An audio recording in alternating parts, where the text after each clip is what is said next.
Hi friends, welcome to Bookish Bliss, our virtual book club. Every week we will dig into a section of chapters in our favorite books. Let's get started. Hello everyone, and welcome to episode 31 of Bookish Bliss. We have a lot to discuss today. Yes, this week we are covering chapters 64 through 80 of A Court of Silver Flames by Sarah J. Maas. There will be spoilers as we will be discussing the entire book. Yes. So you do have to read the whole book to listen. Amanda, darling, what are you drinking tonight on this special occasion? So I knew I had to have an alcoholic beverage tonight, Megan, but the only choices I had was Bud Light. I knew Rachel would make fun of me though, because Yes. last time I had it, she did. So this time I had a little bit of tequila and some triple sec, and I put it in a cup with some ice and some LaCroix orange, and it is delicioso. It looks good. I'm jealous. Yes. What are you drinking tonight? Well, Rachel is going to make fun of me because I am drinking a Sam Summer Port Rocker because it's the only alcoholic Ooh. beverage I had, and I needed to celebrate Yes. the last chapter by chapter episode of ACOSF and A Court of Silver Wild. Flames. Wild. How did we get here? I have no idea how we are on week 31. I feel like we just started. Yeah, finishing our fifth book. You know, we have final thoughts next week, but Yeah. really, our fifth book is finished. Without a break, people. We're chugging along, but we will have a break soon. So. Literally going 32 weeks strong if you count the trailer. Yeah, which we recorded 80 times. Yeah, we literally recorded it 80 times, but thank And God we know how to work our equipment now. Yeah, we probably would go back again today to record it again because we know more now than Oh we my knew God, then. yeah, don't go watch it, please. It's cringy. Nobody so go cringy. watch it. And we have it set so far wide. Yes. Okay. All right. Enough about the trailer. Cheers to us. Cheers to episode 31, end of ACOSF and end of ACOTAR. Yes. Delicious. Delicioso. Yeah. Now let's get started with the good stuff and break down ACOSF Part VII. Nesta is up first in our character section. Nesta wakes up before all the other males in the blood right. She's thinking this is because she's different and made, and she realizes she has no powers, like it was drained from her entirely. She needed to find something to make her warmer, some weapons, and her girls, Gwen and Emery. I cannot imagine how she was feeling when she woke up.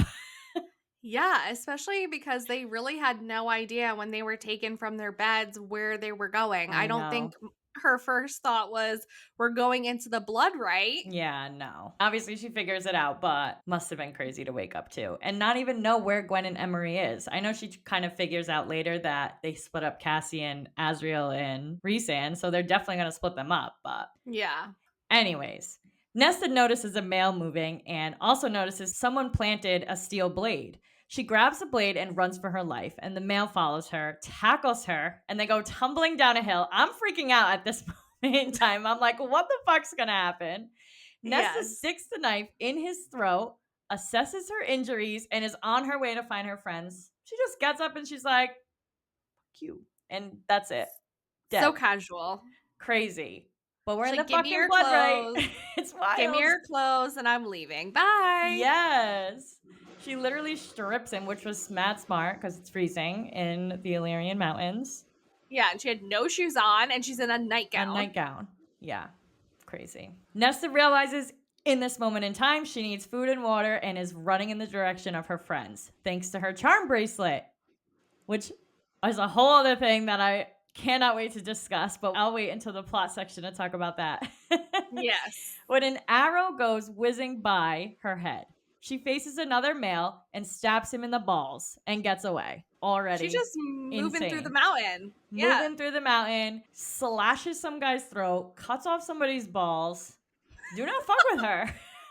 Don't fuck with her and don't fuck with her friends. Yeah. Nesta eventually finds Emery unconscious, hanging over the rushing water. She thinks quick to rescue her friend and get her back to dry land. She succeeds, but runs into another male. This one, though, is not trying to kill her. Balthazar tells her that they need to find a cave to survive the night, and she wearily listens. They survive the night, and Nesta goes searching for more materials. When she returns, Emery is awake, and they are both concerned for Gwen. So she finds Emery, fixes her up, gets her in the cave, and they survive the first night. Thank God. Also, should we talk about Balthazar really quick? Like, I feel like it's Yeah. really interesting that we learn this character's name, but then it's just for the night, and then he goes off on his own the next morning. We don't know what happens to him, if he Yeah. survived the blood right. Is he going to be some sort of important character down the line? Or is he going to be like the merchant we met in Akatar, where she gives us all this information and then we Oh, never yeah. hear from her again? But Yeah. the merchant never had a name besides, True. the merchant, and Yeah. this person has a name, Balthazar. So does that make him important for the series moving forward? Because Interesting technically, thought. he helps Nesta and Emery because of Feyre, not even because of Rhysand. True. That's so true. Yeah. Interesting, Megan. I wonder now because I didn't think anything of it because we don't even see him again, really. I think he's mentioned one more time very briefly, like maybe towards the end, that they notice Yeah. him or something, but nothing else comes of that. No. Interesting. You're right, though. I'm sure he's probably set up for some reason if he has a name. Yeah, because we know his name where the other males she's encountered just say Illyrian male. They don't Yeah. introduce themselves and say what their names Yeah. are. See, this is why I'm so glad we do this podcast because I would have never thought of that on my own, Megan. Never. I've been thinking about it all day because obviously I was looking over the notes to record tonight, and Yeah. when I was looking at that section and his name came up, I'm like, oh my god, this guy has a name. Is he going to be important somehow? I don't know. Interesting. Well, we'll put that in our back pocket for now. Yes. We're going to jump over to Cassian because that's all that this last section did was jump back and forth. And my heart was racing the whole time. It was like a tennis match where you're just like Yes, back and literally. forth. So it's only right that I do the same thing for the podcast. Exactly. So Cassian wants to rescue Nesta and have Az rescue Gwen and Emery, but unfortunately, they cannot interfere with the blood right. It is against the law to intervene, and Nesta, Emery, and Gwen basically have to stay and participate, or else the warrior who pulls someone out is hunted down and executed along with the dishonorable warrior who was pulled. So if he interferes, they're all fucked. They're all dead anyway. Yeah, at least by participating in the blood right, he knows that he trained them well, him and Asriel, so they have a better chance of living by just letting them be in the blood right. Exactly. And I think he comes to the realization pretty quickly, actually, that Nesta would be fucking pissed if he went in and saved her from this and didn't let her save herself. So, good boy, Cassian. Exactly. Taking a seat. Good boy. I got my shirt on for Cassian tonight, my Valeris shirt, okay? For my man, my new man. You can have Reese. I want Cassian. Okay. Cassian is pissed about the whole situation, but the crew needs him to go on a mission with Az. Briolan has kidnapped Eris, and he knows too much to be around her and the crown. Cassian would rather let him die, but really no one else can go with Az at this point. Feyre is still preggo. Moore went back to Valahan. Amryn has no powers. She's powerless. And Rhys finally reveals to them that Feyre and him made a bargain and they will die together when the time comes for either one of them. Dumb. Feyre is choosing to believe that the main dagger they gave Eris will hopefully counteract the powers of the crown. But either way, he knows too much and they will need to be rescued.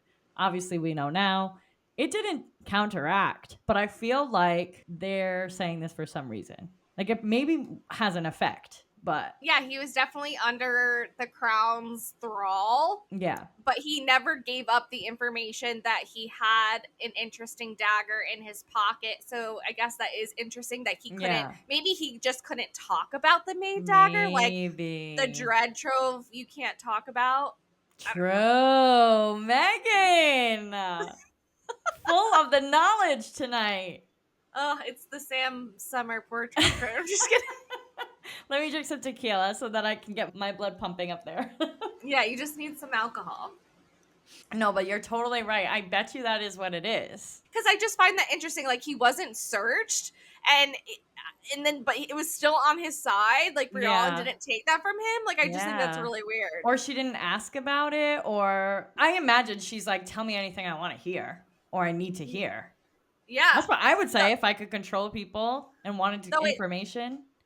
Though it does seem like she didn't really know how to form her questions properly. Yeah. And that's how, obviously we can talk about it more in the plot section. Yeah. Cassian and Az go to rescue Eris, but initially they can't find him, and Cassian's very distracted by his thoughts of the girls in the blood right. They have to survive, and he will not accept any other alternative. So Cassian physically is with Az, but mentally he is worried sick about Nesta and the other girls too, but obviously Nesta the most, his mate. Yeah, and I think Azrael is also concerned because these are also, I feel like, friends of his now that he's been working so closely together with the three of them. And who knows what's going on between him and Gwen. Yeah. But as reminds Cassian, like, you would know if something happened to her right in here. Yeah. And I think, too, Azrael's better at keeping his cool than Cassian. We're also in Cassian's point of view. I'm sure it would be different if we got some of Azrael's, but I feel like he's even more controlled with his emotions than Cassian is. Yeah, I think Azrael, as we saw in his little brief POV, that he thinks a lot of things, but he doesn't say a lot of things. Yeah, exactly. All right, so eventually someone confirms for them that Eris is there with Brayalan, but they don't know where he is. And all he could think about was Nesta. We're back on the mountain now with the Valkyrie girls. Belius is back and also participating in the blood rite. Nesta and Emery have an encounter with him and his douchebag friends. They used Gwen's nightgown to lure the girls to their pack, but Belius mentions a she when Nesta accuses him of planting the weapons for sabotage. He says, I wouldn't call it sabotage, and neither would she. She? Like Brayalan she? Nesta's even pondering that in the moment, since there seems to be a glassy-eyed look to them. But we can touch on that later in the plot section. Yeah, I just have so many thoughts about that part. So yeah, we can definitely talk about it in the plot section. Yes. The mountain creatures show up just when the girls are about to run, and Gwen shows up and leads them to safety far away from the beasts and the Illyrians. Gwen woke up before the others too, like Nesta, and Nesta thought that was because she was made, but maybe it was because they just weren't Illyrian. So Gwen wakes up and she finds this cache of weapons and changes into clothes from another body, just like Nesta did. Two great minds think alike. But she's been in the trees for the last couple of days. She saw Belius using her nightgown to hunt for Nesta and Emery, so she thought she would take them out first. She is actually the one that brought the creature right to them. She learned where they slept during the day, and they got very angry when you woke them up. And just like that, the trio is back together. She's such a researcher through and through, just always thinking on her feet and learning the patterns of those creatures so she could use it for her advantage. Yeah. Just so brilliant. So brilliant. And honestly, I love the whole thing of them finding each other. At this point, I'm literally just like, yes, they're going to fucking crush it now. They're all together. They're unstoppable. At first, I was like, oh God, is something going to happen to one of them? Like, is one of them going to be okay? Are they going to make it to the mountain all together? And then once they found each other, I knew it was going to happen. And let's talk about our Valkyrie girls. They have this very sincere moment where Gwen finally tells the girls what happened to her in Sangrava. Hybern attacked in the middle of the night, and she went to help hide the children. There was a tunnel in the kitchen, and she got the last kid in and put a rug over the door and moved the table on top of it to protect them. The soldiers found her and asked her where the children were. They wanted the girls. Sick bastards. Sick. She told them they went for help and they didn't believe her, so they grabbed her sister. The commander asked Gwen to tell him where the children were, and he would kill her if she did not give up the location of them. And then the commander raped her and told the other soldiers to get to work on the rest of the priestesses. The commander told his soldiers to keep going on her until she told him where the children had gone. And while the first was unbuckling his belt, that's when Azrael shows up. Fucking wild. I was cringing during that whole story. That's why I just think there's going to be so much more to Azrael and Gwen's story because he literally saved her life. They're like destined. Maybe the mating bond happened then too. I don't know. No? I don't think so. fuck? We need to find Asriel a mate, Megan, not a girlfriend. They might still be mates. It just might not have clicked yet because what's their faces, the Winter Court lovers, they didn't snap into place and they knew each other forever. And it didn't snap until he got back from under the mountain. I know. And Nesta and Cassian and Feyre and Rhysand both instantly connected, though, even though it didn't snap in place right away. So, right. And I see that between them. So, yeah. Who knows? I do too. Who knows? It was really sad to hear the story. We know that she got raped and she was attacked by Hybern, but like to hear the intimate details and knowing that she was saving children and feels so guilty. And her sister died, like got her head freaking chopped off in front of her. That's fucking crazy. That was her twin, sad. Her other half.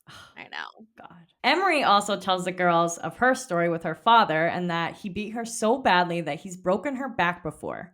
She was bedridden for weeks and he told people she was ill, but it was the lesser of his evils. He beat her mother before that, and Emery thinks she was shielding her because he never touched her until she was gone. Her father beat her mother so badly she couldn't recover and made Emery dig her grave. Like, what the fuck? How fucked up is that? All of their stories are just so fucked up. It gets worse. He even tells people that she has a miscarriage and died from blood loss. So he can't even admit what he's doing is wrong. I feel like that's the worst kind of person. Someone that knows they're doing wrong isn't even as bad as someone that blatantly can't face it themselves and still is a fucking asshole like this. Are you kidding me? Ridiculous. Yeah. But of course, everyone believes him. Everyone loves him. So she is just like, fuck everyone. I'm not even going to tell them anything. And she says she can still feel his fists on her, her head slamming into a wall, her fingers crunching in a door, or him just railing on her until she's blacked out. I can't even, which one is fucking worse? I don't even know. They're both like devastating. I think they're just both horrible to the max. Just so in their horrible. Own right. And it just really gives you even like just a little glance of how much strength they actually have, all of them. Nesta, of course, shares her story too of all the horrible things that she's done to the people she's loved, about her father dying right in front of her and not being able to do anything about it, and all the guilt and misery that has basically transpired since. But they concluded that none of them have failed anyone and they are all not to blame for what happened to them. So they're just sticking together at this point. And since it's the end of the book and we're about to go into details of what happened in the plot, I'm going to leave it at that for now with Cassian, Az, and our Valkyrie girls. The girls are back together and ready to take on the Bloodright as one, and Cassian and Az are busy on a mission to rescue Eris. Although Cassian is very distracted with thoughts of Nesta, he legally cannot interfere and just has to hope for the best. So we'll leave it at that for now. Eris, traitor or was he captured? Cassian seems to think he's a traitor. He was captured. No, I know. Cassian seems to think he was a traitor since he's holding a knife to his ribs, but when he calls Mor the Morrigan, Cassian knew he was under Bryalen's control. Yeah, no one calls her the Morrigan. Yeah, exactly. If you know her. He knew right away. Even though he didn't have the glassy eyes, though. Yeah, he didn't? I don't think so. Because they didn't know at first until he said that. Unless he's just not noticing it like Nesta did. Yeah. Beren never found out about his plans, though, or that they were allies. Eris told Beren that Asriel's shadows told him that a valuable asset had been captured by Bryalen, and they were disgusted to find out that it was Eris, and he believed them. So his secrets are still safe with Eris. Thank God. The Night Court secret. Beren is pissed his ally is gone, though, and he is far from done knowing Koshi still remains in play. So I feel like he could probably be our next villain at this point. Yeah. Beren? That line, and specifically where Eris is filling in Cassian about his dad, I feel like is setting us up for him to be the next bad guy. Yeah, and I think Koshi and Beren are going to meet their end by the end of whenever we wrap up this villain story, and that's when Eris takes over the Autumn Court. Interesting. The infamous conversation, of course, comes up about Eris and Mor and what really happened all those years ago. But Eris tells Cassian he is not the person he wants to explain himself to. Why? I feel like Cassian does accept that at the end of that conversation because... But do you know why this scares me? All right, and then I feel like we'll never hear this conversation unless it's a Mor point of view. And are we ever going to get a Mor point of view? No. So are we gonna ever fucking find out? I think we might get it if it's a conversation between Azrael and Moore. I think that's when it's going to come out. And I think that the next book's going to be a dual point of view between Elaine and Azrael. That's just what I think. Interesting. Okay. It was talked about way too much in this book, more than any other book. Yeah. And I think Cassian does believe him because he turns around and says, I think you may be a decent male, but you're too much of a coward to act like it. Yeah. And that was actually probably one of the biggest shocks of the whole ending to me, was that Cassian said that to Eris. Yeah. I was shocked. I was like, damn, we knew he wasn't a traitor, but the whole time, even their meeting, he's being a dick to him. So I'm like, you actually think he's a good male, Cassian? Wow. I think we can see Eris isn't a bad guy or a bad male. I think we can just see that he is a very scared male that wants to do the right thing, but he's held under so many different restrictions that he's like Reese back in the day when he's under the mountain playing both sides, basically to try to make sure that people survive. Exactly, yeah. Or if that he survives. Apparently, he has like a very abusive father, so yeah. Crazy. We also get introduced to Koshi, but we actually don't see anything more than a shadow that has a vague shape of a tall man. He tells Cassian, tell my Vasa I'm waiting. I feel like that's setting us up for something too. Yeah.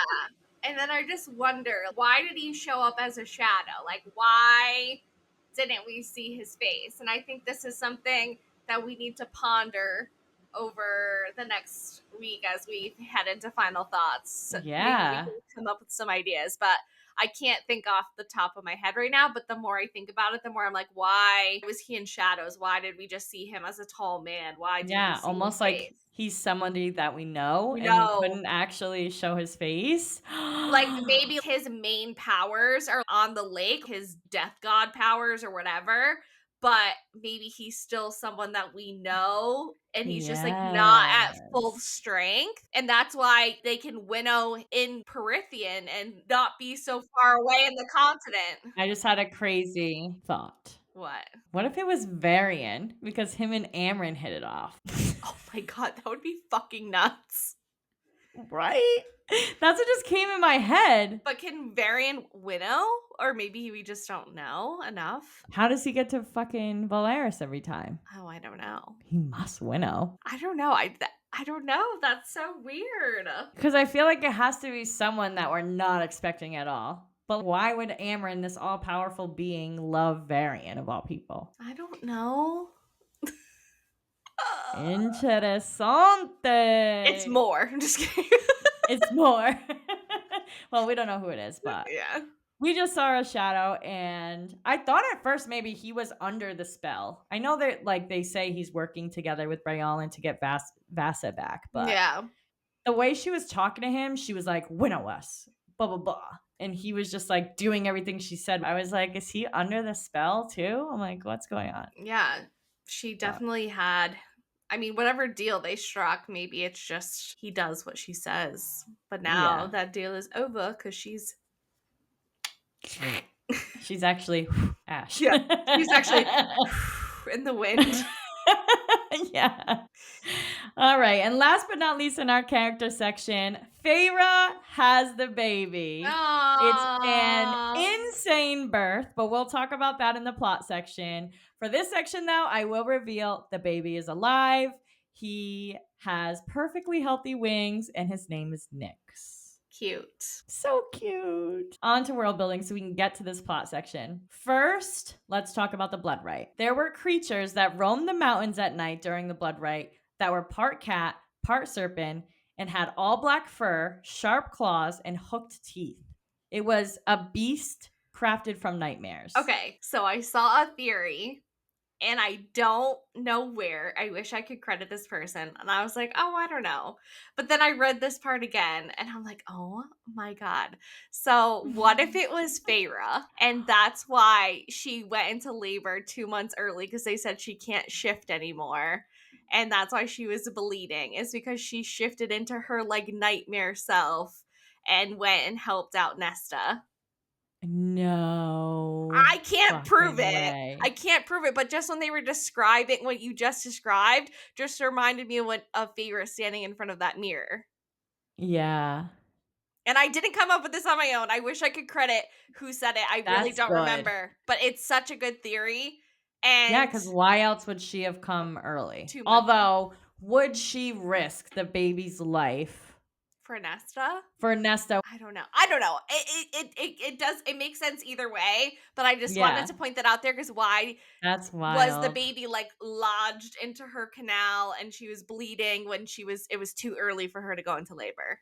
Yeah. And Maja told her no more shifting. Interesting. That is really interesting because I'm thinking the whole time she just went into labor early because her body's not ready for wings and the wings are just bigger than a fucking baby would be in there. So it just was going to come early. Yeah, because she's so selfless. I feel like she would save people she loves over. But that was, Yeah. I mean, it does. It puts her in danger, it puts Reese in danger, it puts the baby in danger. So why Yeah. would she do this when she could have Yeah. just like shifted back into an Illyrian and birthed the baby properly? True. So why would she turn into her nightmare self to go Yeah, save that's true. Nesta? But Yeah, it that's is true. an interesting theory It to is. think It is about. for sure interesting.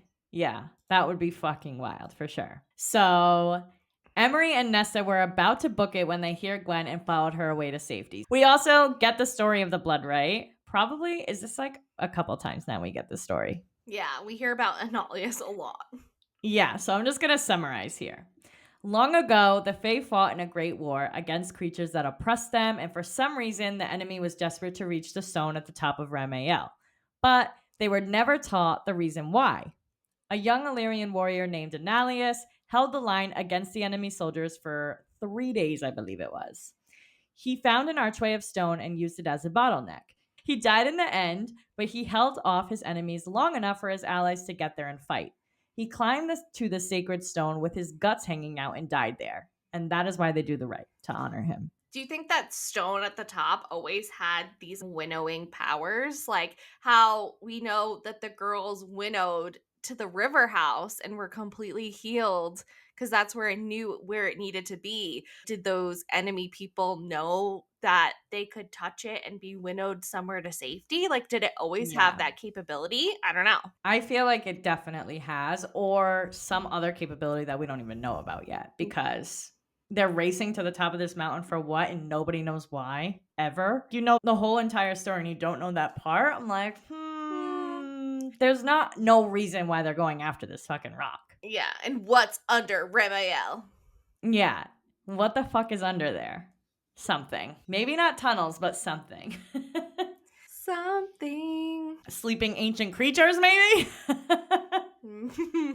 I think so. We finally learn what the name of Nesta's sword means. Ataraxia, inner peace. I love that. So perfect for her. It's so perfect. I do see why Lanthes would laugh at that, as being a sword, but I get it. Yeah, it makes perfect sense. Yeah, you really have to get Nesta to know why that makes sense. Yes. And before we hit up fast magic, I'm just going to briefly touch on the points of the post-war unrest in Breolin because I know, obviously, we're going to go ham in the plot section. So, Breolin captures Eris. Asriel and Cassian are forced to save him over Nesta and the girls from the blood rite. She uses the crown to control Eris and Cassian later, and she is hungry for power, not peace, and she wants that trove. Nesta refuses to summon it for her, so she tries to convince her by using Cassian to kill her. Someone else in Nesta's court will give her the trove, but she knows she needs Nesta's blood if they killed Nesta. Breolin tells Cassian to kill, but never specifies who. And for the rest of that, we shall wait for the plot section. Yes. So let's do our favorite section first, and then we'll hop on over there. Here we go. Fast magic. Ooh, ooh, ooh, ooh. Fast magic. Ooh, ooh, ooh, ooh. Fast magic. Here we go. Nesta does not have her powers, and she also realizes that the healing power the Fae possess is also gone. So she's got nothing, nada. Nesta's friendship bracelet is glowing. The charm is pointing her in the direction of her friends. She made the object, and it was not included in the spell to emit made magic. However, the rite recognized her as a person and took away her magic. I love how Sarah just adds in what she wants and then takes away what she doesn't. Yeah. I guess obviously she gets to decide. She created this world, but it's just so funny. She's like, oh, it knows I was made, but it knows I'm a person, but it doesn't know that this object is magic. I don't know. Yeah, I don't know. Gwen believes the creatures didn't pull her out of the trees because she didn't smell like an Illyrian. They hope to mask Emery's scent overnight when they finally find each other. Brayalan was using the magic of the crown to control Eris and later Cassian. Koshi winnowed Brayalan and Cassian to Nesta at the Blood Rite. Of course, there's more winnowing as well. Yeah. Gwen and Emery touch the sacred stone and win the Blood Rite and are healed and winnowed away. Nesta grabs Brayalan and she goes from old and wrinkly to young and beautiful and then to dust. And Nesta literally unmade her. Wild.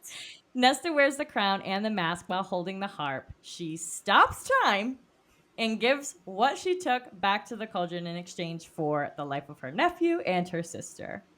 When Nesta stops time, she's talking to a female voice. Is this voice the mother? And does Nesta have a connection with her? Interesante. Can't wait to get into that. Yes. And last but not least, Nesta alters her bodies to match what the cauldron did to help Feyre, so they would never have to worry about it again. How cute! She's planning on having kids with Cassian someday. That is cute. That's a cute little tidbit of information we got. Yes, I love it. So I will hand over the mic to start us on our plot section. Okay. Yeah. Before we do, we have to take a little sippy sip. Yes, we do. I'm gonna do some water too because I'm thirsty. All right, so we are in part 4 of the book, which is Ataraxia, and starting at chapter 64. Nesta wakes up surrounded by unconscious Illyrians, and if they are not Cassian or Azrael, she doesn't want to be anywhere near them. We know that no one can interfere with the Blood Rite, not even Rhys himself. I saw another interesting post the other day that said that these plots in this series keep undermining that Rhys is the most powerful High Lord when no one listens to him in the Human City or the Illyrians. The Darkbringers could refuse to go to war, and the Illyrians are constantly undermining him. So he rules what? Just for Laris? Interesting to think about. Eris, the big dummy that he is in this book, gets captured by Queen Brayalan, and Rhys asks Az and Cassian to go and bring him back. It finally comes to light that the stupidest bargain ever made by Rhys and Feyre is exposed, and Amren may have an aneurysm. Their court is even in more danger now than just Eris exposing their secrets if Feyre dies during childbirth. Feyre hopes that the maid dagger that they gave Eris gives Eris the power to fight the power of the crown. Cassian thinks everyone is an idiot, and all he cares about right now is Nesta and the Blood Rite. Nesta, on the other hand, begins her time in the Rite by coming face to face with the male and weapons. There are not supposed to be weapons or outside tools to help anyone during the sacred rite. But Nesta knows if she doesn't grab this dagger, then she is a goner. They approach the dagger at the same time, and they go tumbling down a hill when Nesta wins by stabbing the male in the throat. She then steals his clothes because she's only in a nightgown. She now knows she needs to go and find the rest of the Valkyrie girl gang, Gwen and Emery. What a fucking chapter. Yes. Kicking off part 4. So much happened. So fucking much happens. Holy shit. I know. Even when I was just reading that back, I'm like, oh my god, that was one chapter? I know. Same. I'm like, holy shit. I honestly do want to talk about this Rhys thing a little bit because I get he does have a lot of power, so maybe that's why they just say he's the most powerful High Lord in history because he magically is more powerful than all the other High Lords. But really, when it comes to the people that he's in charge of, everyone hates him, everyone is undermining him, and the only people that are kind to him are the people in Velaris. Yeah. That is kind of crazy to think about. Yeah. He's like in charge technically of the Hewn City, but they all hate him. Yeah, I think obviously they are scared because they know that he can literally miss them away.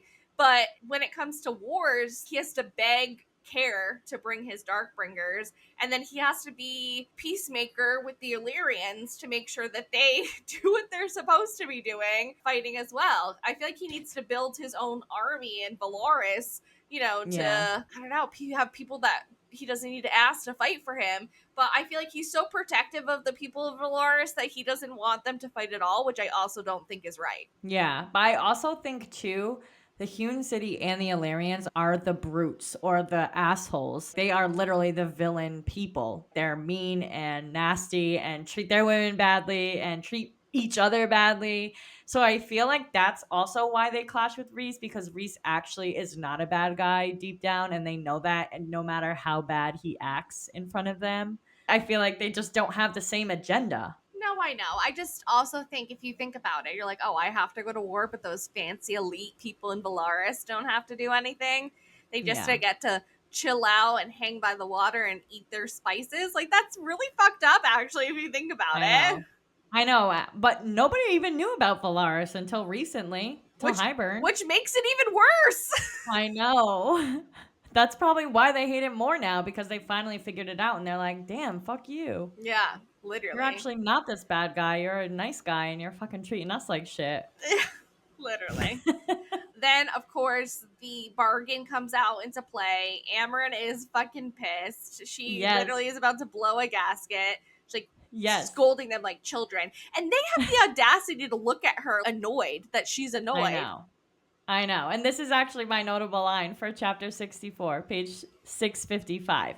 Rhys tells the crew about his bargain with Feyre, and Rhys says, "We made a bargain after the war to leave this world together." Amryn began massaging her temples, muttering a prayer for sanity. Asriel asks, "You made a bargain to die together?" "Fools," Amryn hissed. "Romantic, idealistic fools. We can discuss the idiocy of this bargain later." Feyre glared at her, and Amryn glared right back before saying to Cassian, "You and Azrael need to retrieve Eris." She is a fucking pissed. She's like, "You goddamn idiots! How stupid can you be?" Yeah, you are the High Lord and High Lady of the Night Court. You are important people. You can't Yeah. make dumb bargains like this. And now your people are working overtime while you two sit in your comfy river house together. Obviously, Yeah. Feyre would be out of commission because she's pregnant right now, but Right. Rhys could still be out doing these like tasks and missions that the other part of their court has been risking all book long, and he Yeah. would be there if it wasn't for this dumb bargain. I know. I feel like it does sort of make sense story wise because the point of views change to have Reese take a back seat on the action. But I also think leader wise and High Lord and High Lady of the Night Court wise, it's stupid as fuck. But I Yeah. get it, but it's stupid. Yes. So I think we've already kind of touched base on Cassian and Azriel will go find Eris, even though he's pissed and wants to go and help Nesta, but he can't. Yeah. And then, meanwhile, Nesta is just being a badass like she always is, fucking kicking ass and taking names in the blood right. Yes. There's also weapons in this Oh, blood right. yes. These fucking weapons come out to play when there's not supposed to be any. But right away, as soon as she wakes up, she notices it. And Gwen, as soon as Gwen wakes up, she notices this cache of weapons everywhere. Yeah, so are these lords of the different Illyrian camps that are kind of overseeing this blood right? I know they can't interfere because it's going on, but I think when rules of their sacred right are being taken advantage of or broken, that there should be like a pause, let's collect these fucking Yeah. weapons, and then continue on because it's a Yeah. clear disregard of the rules. Yeah. I think, too, if they weren't so violent and like these broody creatures, they would have stopped it and done the right thing. But they're like, fuck it. It's going to be an even bigger show now with these fucking swords and shit. I don't know. I feel like they were like, whatever. I guess, but the whole point of this blood right is to prove that you're a warrior by not being able to To use your use marriage, weapons. use your Yeah. wings, and use weapons. That like is how Yeah. you prove yourself to be a warrior. Yeah. So Maybe that will be a plot line going forward. Like, yeah, the girls won, but it was because there was weapons involved. There's not normally weapons supposed to be involved, or they would have lost or something. I'm sure that'll be an argument. so I've lumped together chapter 65 to 67. So Nesta checks out her location and sees that she is super far from Ramiel. Nesta hears screaming and she begins to run. Her bracelet that she made with her friends, that she had wishes inside of them, starts glowing, and she knows that it is pointing in the direction of her friends. One direction is glowing more strongly than the other, and so she knows that either Gwen or Emery needs her more right now. As she's running to help her friend in need, someone tries to shoot her with an arrow, but she wins again.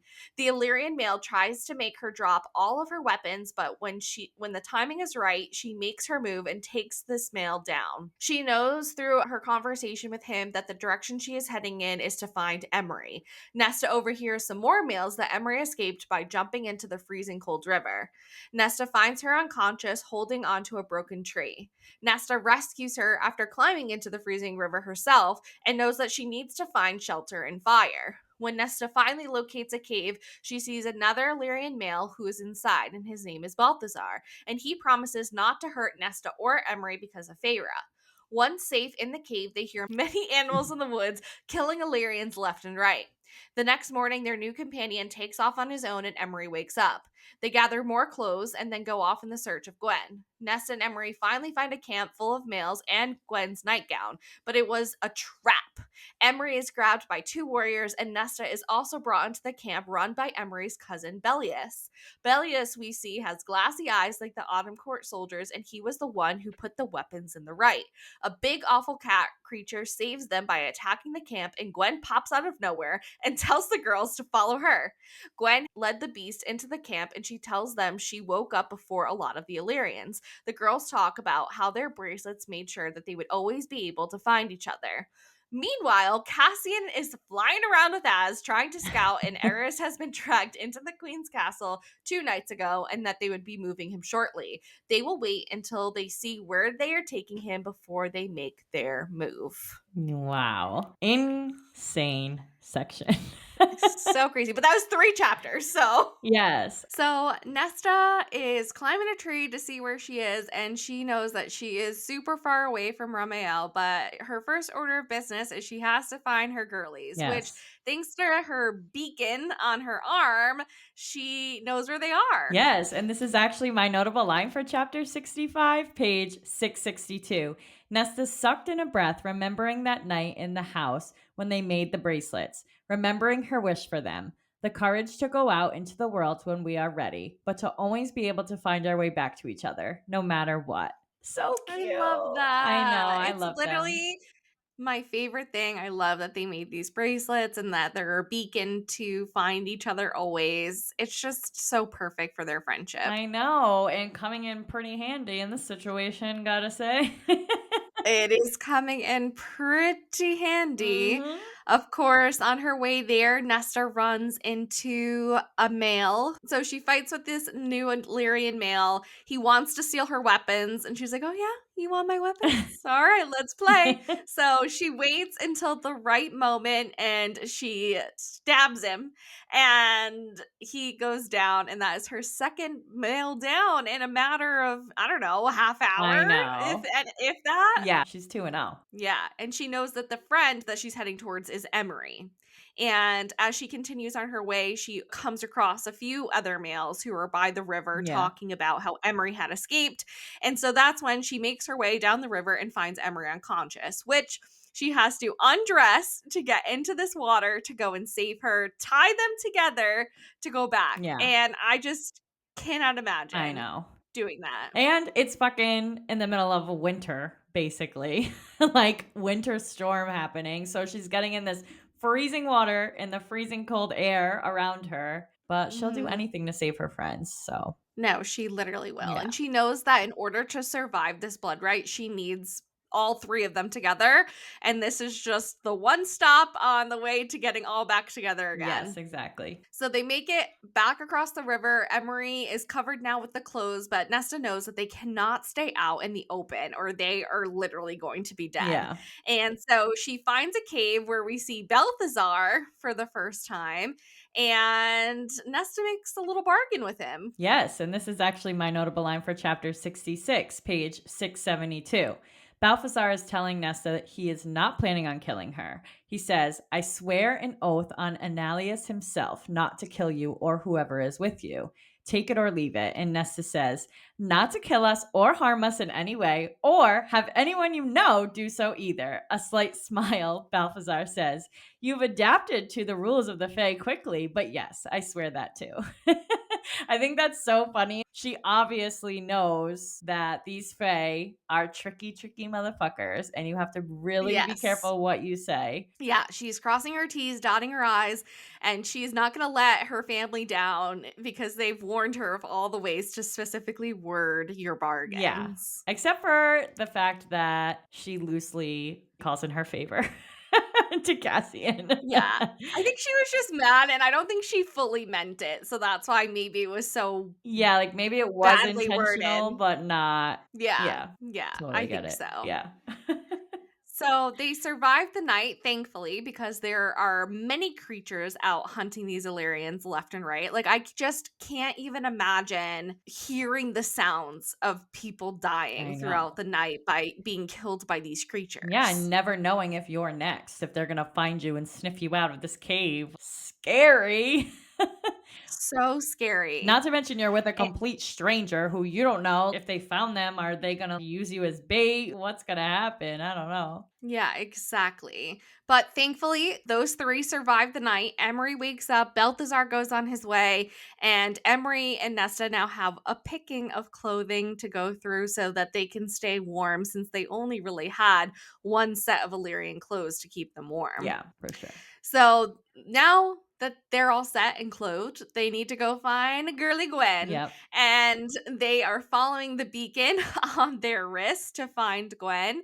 And they stumble across no other than Bellius's camp because, of course, This this is bastard. where Gwenny had to be. Of course. And they tricked them with Gwen's nightgown. But thanks to Gwen, they survive their interaction with Bellius and the other males because Gwen leaves a big, awful cat into the camp and is like, come this way. She literally just like pops out of nowhere. She's like, come on, Yeah. this way. Just when you think they're about to die, she's like, over here. Exactly. And so now they're all back together again and they're going to be able to get through this right together because they will always be able to find each other. Yes. And then meanwhile, our boy Cassian is really going through it, worrying about Nesta being in the blood right. Yeah, he definitely is. And this is my notable line for chapter 67, page 679. Asriel says to Cassian, I know you want to help Nesta. Maybe Amryn can find some loopholes in the law. And Cassian says, there's no loophole. If I interfere, we're both dead. And even if I did, Nesta would kill me if I jumped in to save her. She'd never forgive me for it. And even if the laws allowed it, he would never take that away from her. The chance to save herself. Exactly. He's so right in this moment. And that's some true love to be able to take a step back and not selfishly go after her for your own well being and your own mental health, but to let her do this on her own, knowing she could die.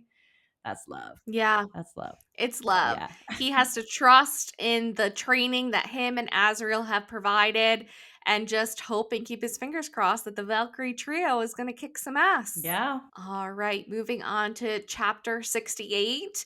We get a very story driven chapter how Emery's family hates the Bat Boys because they had reached the top of Ramael. We get the story of Ananias, and the hardest pass to make it to the top is called the breaking. At this point in the week, they only have one day left to make it to the top, but that's also just one more day to survive out in the mountains. They reach a bridge and they know that they will need to cut this so that no one else can follow them this way. But as they are crossing, Illyrians try to cross, but our girl Nesta cuts the rope and all three girlies make it across. But now Gwen is injured. They had to pull Gwen up because she had been shot in the leg and would have died on the bridge had they not tied a rope around her waist and pulled her up after they cut the bridge. They take another much needed rest after this, and the girlies all finally spill all of their stories to each other, and they decide together that they will win this whole damn thing. Fuck yeah. So inspiring, the end of this chapter. I know, but these girls just really can't catch a break. It's like No. one male group after another. And I get that's the whole point of the blood right is Yeah, that you're going to keep having these encounters and that's what makes you a warrior. But I'm like, oh my I God, just know. let them cross this bridge without any I know. Of problems. course, they have to magically appear on this mountain when they're about to reach this bridge. I'm like, what the fuck, these stupid veils? And they shoot Gwen, and I was like, no. I know. Poor Gwen. Of course, she has to be Yes. injured. I think there being a trio, you're always worried that somebody is gonna fucking die. So, That is very true, but they are very smart, they work really well together, and they know that they have to cut this bridge no matter what, even though Gwen is hobbling across it. So they throw a rope over to her, she wraps it around her waist, and literally their hands are ripped from holding onto this rope to be able to pull Gwen back up at the end. yeah, wild. Yes. So after that is when Amanda did a fantastic job of going over the stories of Annalius and then, Yes. of course, Gwen, Emery, and Nesta. And it's too sad, and we don't have enough alcohol to go through this No. again. So we're just going to leave it at that. But before that, your notable line, darling. Yes, for chapter 68, page 698, my notable line is Gwen says, "So we climb Remiel. We take the breaking. We win to prove to everyone that something new can be as powerful and unbreakable as the old rules. That's something no one has ever seen before, not entirely Valkyrie or entirely Illyrian, can win the blood right." And Nesta says, "No, we will win to prove to ourselves that it can be done. We win the whole damn thing." I love that line. I Yes. love it. I love it. I love I it. was Let's win the pumped. whole damn thing. Yes, I was so pumped reading this. I was like, "Oh, fuck yeah. No matter what, as long as they're together, we're gonna make it to the end." Exactly. But before you go So, on to the next chapter, I have oh, a question. okay. Do you think the guys or Bellius and his little crew in particular always stayed one step behind because Brayalan was telling him not to attack yet until Cassian? Yes. I think the same thing. She literally orchestrated the entire thing. Yeah, for sure. I think she only manipulated Bellius, but I think whoever he attracted into his alliance or whatever just so happened to be drawn in. But I think the only person she had control over and was manipulating was Yeah, and Bellius. he seems like he would be the leader of his little friend group anyway, so they were like blindly do whatever he says no matter what to survive almost. Yeah. I just thought that was interesting because they're always showing up. It's almost like she's torturing them by not making it easy for them on purpose. Well, yeah, she does say later when they're having their final showdown that she wanted Nesta worn down. So True. Yeah, that's true. yeah. Chapter 69. Back on the continent briefly with Cassian and Azriel, they are now following Eris and Brialyn when they finally stop and reach a lake that reminds both of them of the middle. Eris sneaks up on Cassian and tells Cassian that he is disappointed Rhys never tried to look in his mind. But when Eris calls Mord the Morrigan, they know Eris is under the influence of the crown. Cassian and Azriel have no choice but to follow Eris to the lake where we see Koshi for the first time. Well, more like hear him and see him in this vague shape of a tall man. Back on the mountains, the girls are 2/3 of their way up, and we can see the top, but they also see the males behind them who are quickly catching up. In the group of the males is Bellius, which is never a good sign. No. They make it to the pass of Annalius, but they are going really slow due to their injuries and lack of food and water. Nesta insists on holding them off alone and making sure Gwen and Emery escape and win the right. Gwen tries to insist that they will fight together, but Nesta knocks her out and asks Emery to carry her the rest of the way. Emery agrees, and Nesta is now waiting for the males to arrive with her sword and shield in her hand. Crazy. This is where It- the boys' story of Rhys, Cassian, and Azriel and the story of Annalius kind of merge together for the Valkyrie story because they're together, the yeah. trio, fighting everybody off, climbing to the top, and then here you have Nesta drawing a line and ready to hmm fight her enemies, just like Annalius, in the same spot, even that he did as Yeah. well. It's just history repeating Yep. itself and for the greater good of the world, I guess. Yeah. Obviously, these girls are beat down. They're falling. Nesta just fell with Gwen on her back. They're tired. They have no water left. Even Yeah. when Emery walks away from Nesta and she says, "Do you have enough water?" And she's like, "Yep." But she literally doesn't. She knew it was a Takes her lie. last Yeah. sip. And she's like, this is going to have to be enough. It has to be enough because I have to protect my friends. Yeah. She was not going to stop until they made it to the end almost. And then even when they did make it to the end, it kind of lit a fire under her. She was like, damn, if they survive, I want to survive too. I want to survive with them. And then she just got another ounce of energy or something.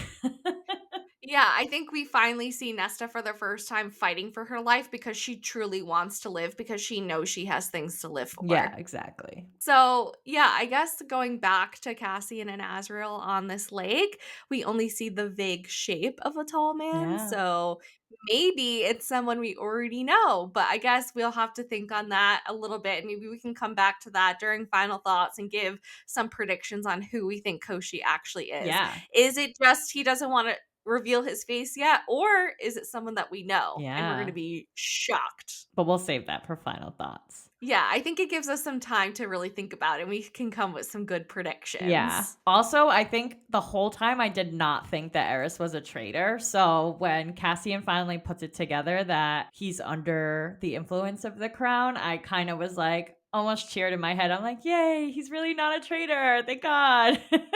But also, I Thank knew God. that he was good all along. Not good, but Mhm. not his dad. Yeah, exactly. Yeah. Before we move on to the next set of chapters, I'm going to read my notable line for chapter 69, page 707. Nesta tucked the dagger into her belt, picked up the sword, and drew a line in the dirt in front of the archway, her final stand, her last line of defense. Nesta gathered the shield, peered over her shoulder to where Emery had cleared the last cluster of boulders and now struggled up the long, straight path to the peak. A small, quiet smile passed over Nesta's face. Then she hefted her shield, angled her sword, and stepped beyond the line she'd drawn to meet her enemy. Ooh, that was Ooh, wild. get a She girl. literally drew a line and was like, you will not fucking cross this line. Like, she even crosses the line to meet him. She's like, oh, hell no, you will not go over that line. Yeah, do not cross this line. Yeah. So now we're going to move on to chapters 70 to 75. And I bunched them together because it's the wrap up of the blood right. Yes, and they're So super small chapters, so I have no more lines for the rest of the book. yeah, this is a very action packed section, but it was neat that it was these short chapters because you're like, I gotta read the next one. I gotta read the next one. I gotta Yeah. read the next Yeah. one. So here we go. This is what happened. Bellius, the tricky ringmaster that he is, sends in all the males before himself, and Nesta battles them efficiently and kills all of them. Now only Bellius is left, but it's too late for Bellius to win because the girls have made it to the top. Emery and Gwen touch the stone and they are winnowed out. Bellius finally attacks Nesta, saying that this is what he wanted all along. Nesta says that they will fight hand-to-hand combat, and she knows that she can beat him because her mate taught her well. Azrael wants to know where Briallin is, but Koshi does not give up the information. Az tells Cassian to run while he grabs Eris and launches into the sky, but Cassian cannot move. Briallin has Cassian in her grasp. She is wearing the crown, and she tells Cassian she needs him for something, and Koshi winnows them to Nesta and the Illyrian Mountains, where Nesta is about to meet her end by Bellius, but Cassian appears and kills him. Cassian then wraps Nesta in his arms and she thinks she's safe, but then he tells her he is going to slit her throat. Cassian is under control of the crown and there is nothing he can do to fight against Briallin's wishes. Nesta knows Briallin is the reason she is here in the right, and when she asks why, Briallin tells her she's wearing Nesta down so she was weak when they faced off. Freaking coward. Briallin waited for Cassian to use the crown, and Bellius was also under her spell. He was supposed to just track Nesta down but not kill her. Briallin wants the trove. She made sure Nesta knew about the trove so that Nesta would do all of her dirty work for her and then make Nesta hand over all of the items. Cassian is the collateral. Nesta refuses, though, to meet Briallin's demands, so Briallin makes Cassian attack Nesta and orders him to kill. Briallin didn't specify who to kill, so Cassian turns the dagger on himself. Whew. Nesta is super pissed and erupts with all her cauldron powers and turns Briallin into ash. Cassian, thank God, is unarmed and he sees Nesta unmade Briallin. Nesta finally accepts the mating bond and they kiss. But the happy moment is over as Mor and Az appear and say that something is wrong with Feyre.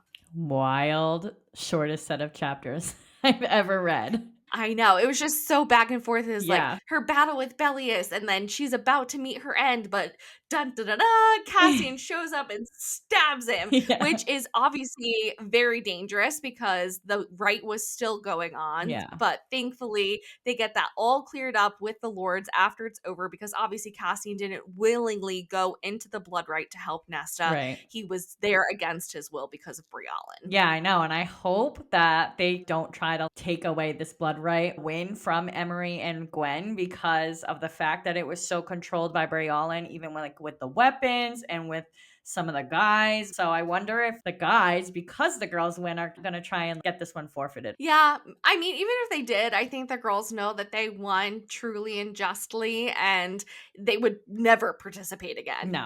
Oh, no. I don't think they would either. Yeah, it's definitely not happening again. And then just so crazy with Brielle in there. She does not know how to be a fae. She does not know how to word her control over anyone using the crown. No. And she, I guess, is using her wits the best she can, wear Nesta down, make sure she doesn't have her powers, but she still can't do it correctly. I She know. still can't say it right. It's almost like she's smart for doing that with Nesta because she knew she was no match. She did basically touch her and fucking killed her. So like she knew what she was up against. She knew Nesta wouldn't be able to have any powers if she was going to get what she wanted.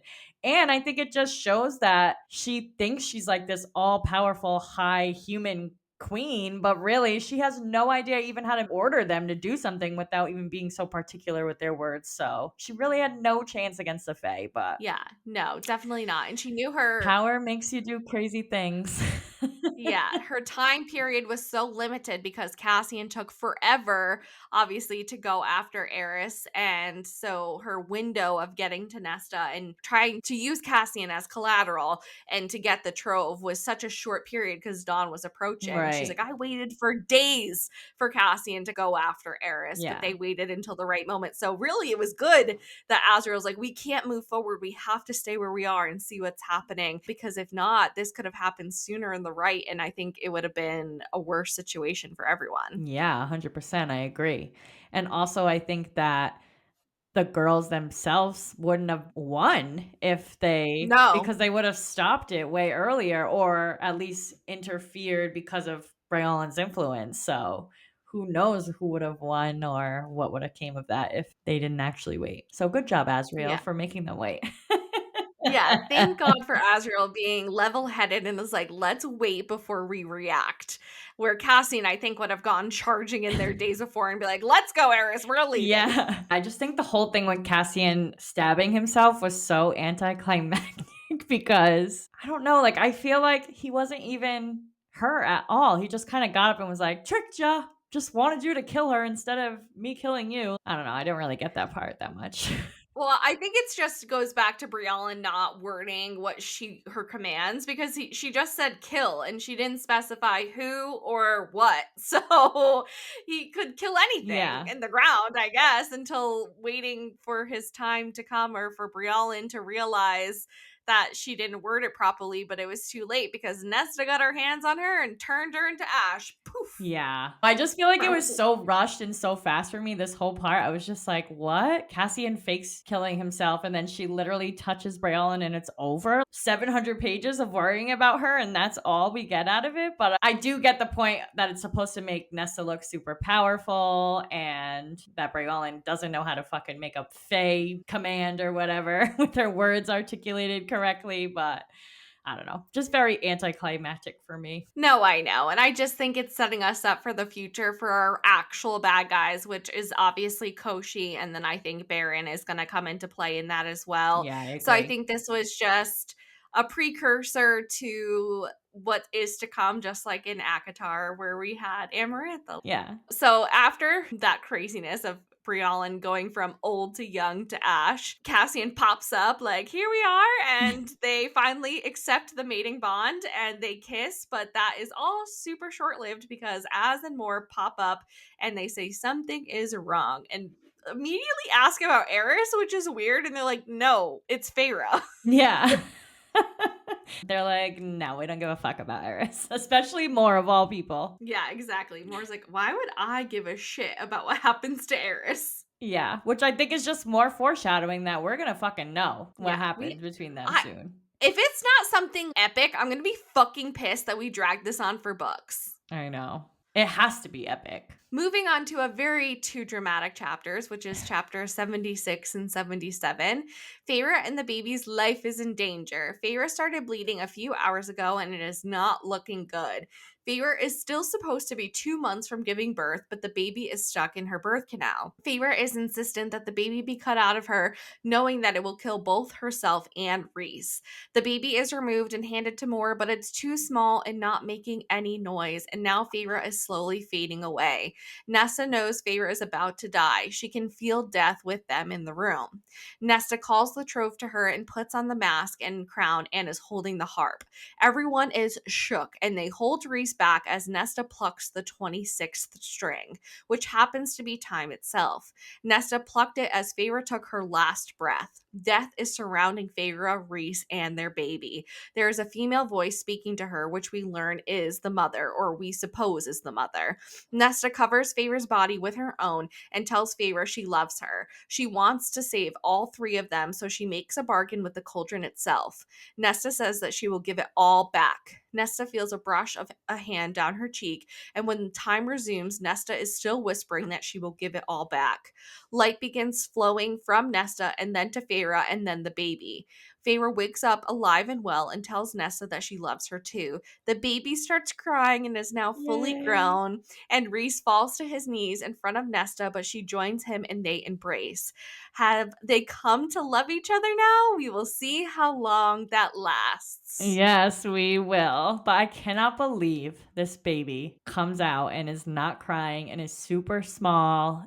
It was so emotional. I was like, no, they can't do I this to this baby. Like, this know. baby has to survive. But I was never expecting Nesta to be the one to give up her gift that she stole from the cauldron. Yeah, it's just interesting. Obviously, she used the harp to stop time, but the crown and the mask really didn't do anything for her in this situation. I guess the That's mask, she true. could control the dead, and the crown would have to command what she says. So maybe that's why the cauldron agrees to a bargain with her because she's Bro. wearing all three. But really, the only thing that did anything in that moment was the 26th string, which stopped time itself. Yeah. Or maybe using them all together Yeah. stops the string. Yeah. It's so wild that she has this conversation with the mother, who we assume to be the mother, I about, know, wild. don't you want these powers? I don't know what else the mother is saying to her. It kind of all blurs together, I but know. it's basically like, don't you want to be living your life? Don't you want these powers? And she's like, no, I want to save my sister. I want to save my nephew. And she's willing to give up her whole life and to die for Feyre and her nephew in this Yeah, moment. it's just wild to me that she's even talking to the mother or a female voice. I mean, who else could it be? It makes sense Yeah. that it's the mother because this voice of reason is the thing that saves a kernel of her magic and lets Nesta keep it, which I feel like no other random person that's talking in her head can do that. So it makes sense that it's the mother. Yeah, it totally does. And I feel like it balances out the cauldron because I think the cauldron literally would have just taken it all back and Nesta would have been dead. So the mother Yeah. saves Nesta for her good deed. Oh, yeah, I completely agree with that. The whole thing about the cauldron was like, "I'm gonna get it back. I want it back. I want it back." So it woulda took everything and not left anything at all if it wasn't for the mother. Yeah. So now, because of this bargain with the cauldron, which is crazy, I wonder if Feyre will have cauldron powers at all I because know. she's alive now because of the cauldron and Nesta. And even the baby grew into a grown baby because of the magic, so I feel like there had to be something seeping into them. Because the But same thing maybe, happened with the High Lords in Feyre. She got a little bit of all their powers. yeah, but it's just interesting that it was like a bright white light or a bright, they say a light that came out of Nesta, flowed into Nesta, into Feyre, and then the baby. It wasn't this like Mhm. dark inkiness that is the cauldron. So even though I feel Nesta made the bargain with the cauldron, I feel like the mother is the one that actually saved Feyre and the baby True. No, that's so true. because it was light that came out of Nesta, not inkiness. Do you think So the mother is the good and the cauldron is the bad? And that's how they balance each other out? Maybe, because there always has to be a balance of good Yeah, and like the like evil. calls to like, but it's really, like, just them 2 being the good and the bad? Yin Yeah, and yang? the yin and yang. That makes sense. Yeah. Crazy. But now the baby is crying and he's full I grown with his little know. wings. Thank God. It would've Thank been the so mother. sad. Yes, thank the mother, thank the cauldron. We even say both. It's definitely yin and yang. Yeah, they always say that. Thank the cauldron, thank the mother. Yeah. Little baby Nyx is alive and well. I know, and Feyre. And Feyre now has the anatomy of an Illyrian, so this never happens again if they decide to get naughty with her wings out this time. Yes, and so does Nesta. She altered herself so that one day if she had babies with Cassian, she would be good too. You know who doesn't have an Illyrian anatomy? Elaine. I guess that means she doesn't end up with Azriel. Yeah, I really just don't think she does. I don't either, but also the way Sarah is, she can easily explain that Yeah, to readers. So she'll just write it so it makes sense, even though it'll infuriate all exactly. of us. Yeah, literally. But it was interesting though that Nesta figures out what the cauldron does and does it to herself. She's Yeah. like, "Yeah, I gave my magic back, but I took a little bit for myself." Yeah. Yeah, exactly. She She's like, wasn't "Whatever, done. if I have to give it all back, I'm not gonna die having a baby." Yeah, exactly. She's Yeah. still playing to her advantage, which is Yeah. smart. Of course, yeah. And thank the mother And for giving her a little kernel. yes, and obviously Reese is overjoyed that they will be alive. Somehow they need to figure out how to end this bargain now after this book.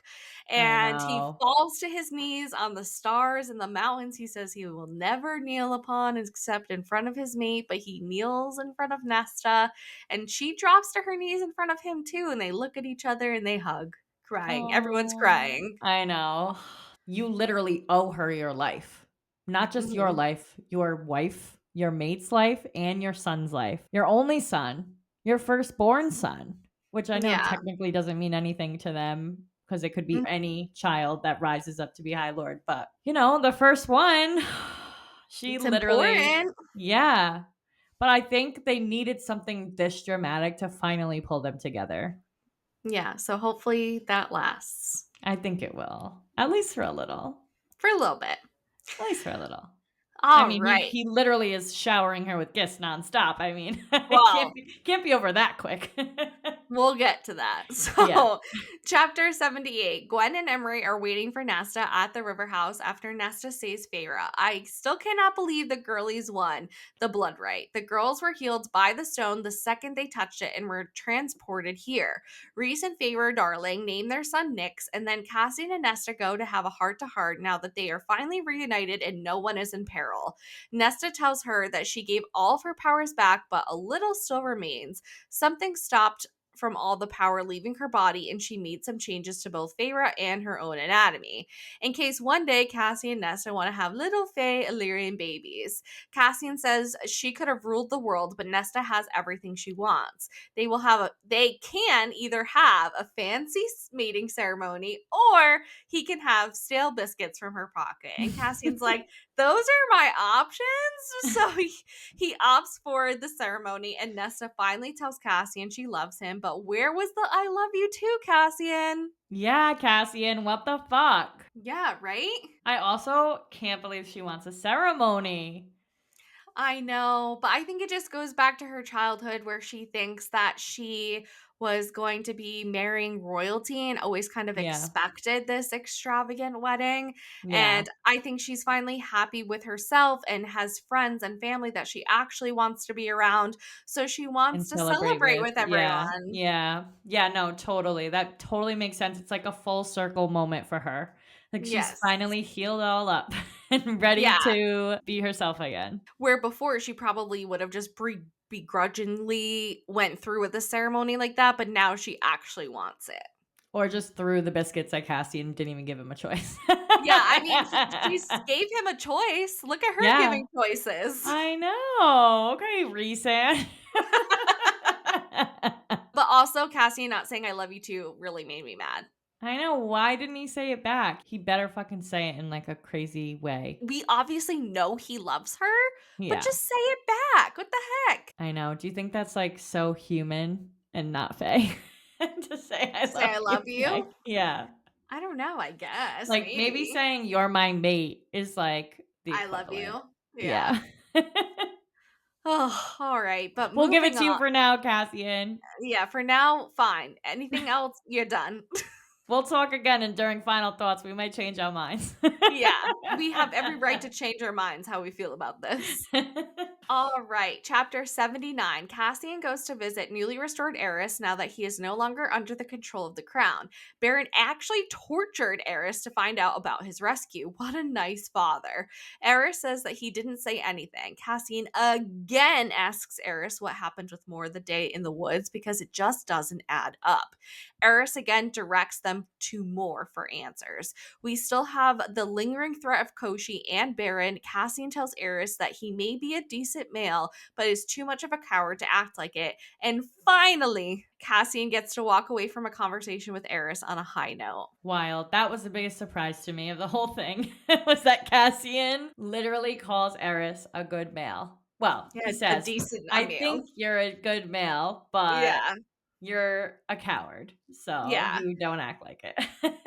I know. I hope Eris does not prove me wrong. It's like that song, like, please, please, please.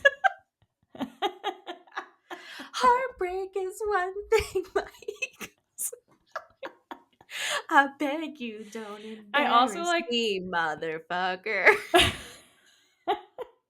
I also felt bad for Eris in this moment because you really see what kind of father Baron is to him. I know we know they don't have the best relationship because he literally wants to kill him and replace him, but still, like to know that he literally tortured him over this.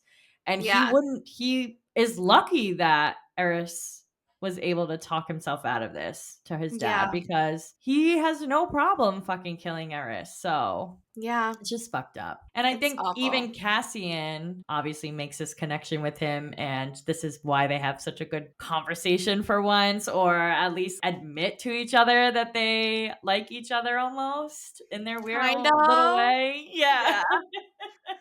And obviously, it's just setting up again that Baron and Koshi are going to be our bad guys for the next how many books we have. Yeah. I think this chapter specifically, it was so short, but I think it definitely was setting us up like a little bit of foreshadowing that Baron's gonna come back with a vengeance and Koshi's not gonna stop until he's fucking free from that lake. So Yeah, and goes and gets Vasa. yeah, he's definitely gonna get Vasa. He even says it to Cassian in this chapter. He's like, Vasa, where's my girl? Tell her I'm Where's my coming. girl? And now it is time for the final chapter of Silver Flames, but also the Wild. final chapter in the Akatar series so far. So, Wow. manifesting by the time that this episode airs, that we have a release date and a title name of the next book. Yes. At least one of the two. Yeah, Please, Sarah, please. I'll give me manifest that with you. something. I'm going to say a prayer every night to Sarah J. Maas. Yes, Please, Sarah J. Maas. please, please, please, please. Oh my Lord be with goodness. me while I wait for the release. Exactly. All right. Chapter 80. Nesta, her sisters, and baby Nyx go for a walk through the city. We learn that Nesta and Cassian are going to have a mating ceremony in a few days. God forbid, Sarah, we get to see one of these go through. Reese is paying for everything so he would stop buying Nesta presents for saving their lives. He also gifted Nesta and Cassian the House of Wind, as it should be, as the house loves Nesta more than anyone else. Feyre finally hangs a painting of Nesta in the river house, which was of Nesta holding the line at the pass of Nalius. Nesta finally visits her father's grave and puts the small carved rose next to it. She thanks her father and she meets back up with her sisters. Cassian is flying overhead, making sure they are all okay. There is so much more to the story, but Nesta is sort of kind of all wrapped up. Wild. What an ending. The three sisters together with baby Nyx going to see her dad. She always ends these books on such a heartfelt note. I And you're like, know. "Aw," even though you know there's so much death and destruction I still to know. come. Well, I think it was nice to even see that Nesta was like, thank you to her dad, and had the little moment giving him the little wood carving of the rose that reminded her of her mom. And it was heartfelt. She's actually getting over it. Yeah. I don't know if she's fully there, but she's like 95% there. Yeah, I think she still has to really find her place in this court now that she's trained. She's going to keep training, I'm sure.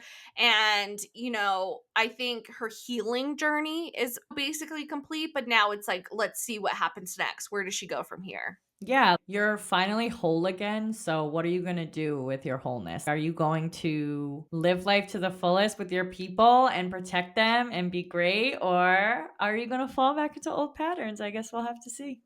Yeah, we'll see. Yeah. I can't believe it's over. I know.